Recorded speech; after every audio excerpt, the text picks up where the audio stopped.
আপনার মাই প্রথম elected prime minister বাংলাদেশের না? আম্মু আব্বু তো অবাক। হ্যাঁ, আপনি কিভাবে জানেন? দীর্ঘ ১৭ বছরের প্রবাস জীবন কাটিয়ে গত ২৫শে ডিসেম্বর দেশে ফিরেছিলেন তিনি। কিন্তু আজ যা ঘটল তা বাংলাদেশের রাজনীতির ইতিহাসে এক নতুন অধ্যায়ের সূচনা কিনা সেই প্রশ্নই এখন সবার মুখে।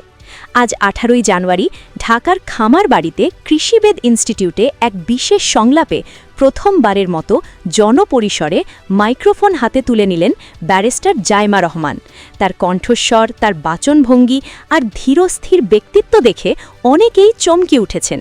কেউ বলছেন এ যেন তারুণ্যের প্রতীক, আবার কেউ বলছেন এ যেন এক নতুন খালেদা জিয়া।